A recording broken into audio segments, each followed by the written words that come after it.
Well, that's what happens. Can you get yourself served, please?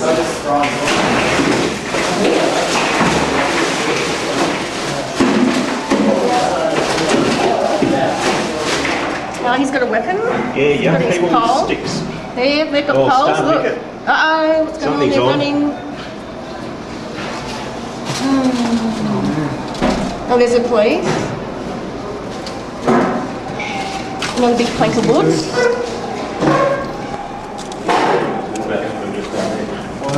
I can stay away from the windows one of the best.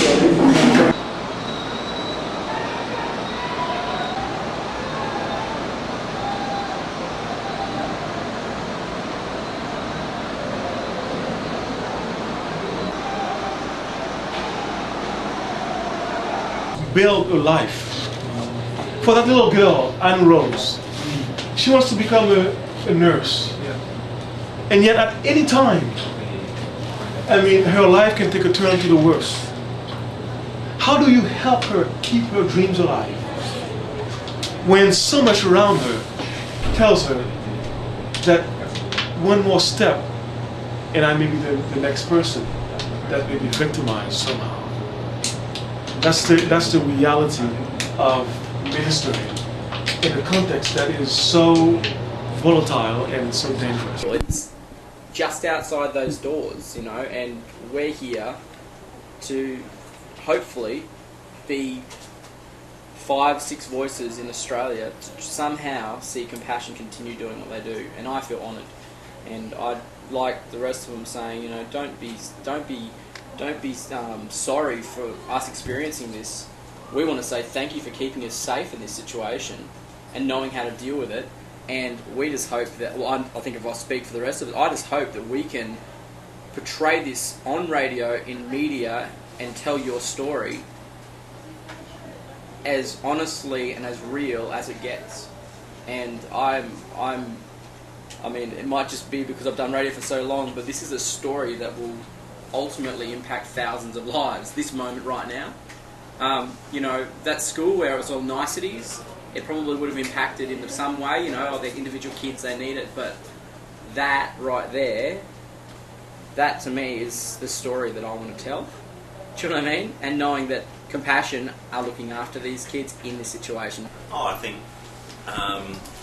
through it all, there's certainly a sense that God's looking after us. Knowing that we got in here and the gates were shut just minutes before everything really kicked off, right outside, you know, just shows once again that God's really in charge. That doesn't mean that God doesn't allow some people to suffer, and it would be foolish of us to say, well, God is going to protect us completely and just let other people suffer.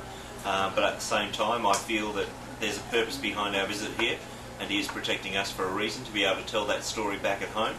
And I'm looking forward to that opportunity. Like, I think we forget how lucky we are, and even Az and I last night were up in the hotel room, and we're just thinking, wow, we're so lucky to be staying here even in this country, and the way that you've been looking after us and trying to keep us safe. We just really appreciate it. We're so lucky. We're like stupid lucky, unbelievable lucky. Like, we get to go home at the end of the week, back to Australia, where we know we're going to be safe in our homes, in the streets. But like I don't know how I feel, but I guess I think about everyone we're leaving behind. Like, as we're saying, all those kids that we just met, who were just playing games with and singing with and giving high fives to and laughing with, they're going to go back to their homes out on the street where all that is happening. I don't know how I feel, but I thank you for keeping us safe, and far out, I know that I'm going to do all that I can to rally support in Australia to sponsor more kids and get more kids where there is hope. And what you're saying, that not just physical needs, but that's like spiritual needs. You're taking kids who are living in a world like this, and you're introducing them to Jesus, and they have that hope, and they're like, yeah, this is going on, but God is in me, and God's going to do something great in me. And we need to take that message home and say, hey, the guys over in Haiti are doing a marvellous job. We need to sponsor more kids. We need to introduce more kids to the Lord that we know, who protects, and we're gonna help. We're gonna go back and we're gonna help as much as we can. and I think there's got to be change made on a big level to affect change within the country. But what we can do is affect one life at a time, and I think that's the advantage with being here with Compassion and being able to tell that story back at home, is being able to say you might not be able to affect a big change, but big change is only going to happen when the hearts and lives of each individual is touched, and when there's enough people that have been touched by the love of God that it's going to make a difference right throughout the country. And I think that's part of what we're doing. We're just working one life at a time to try and see that change happen, to just see that magnified around the country.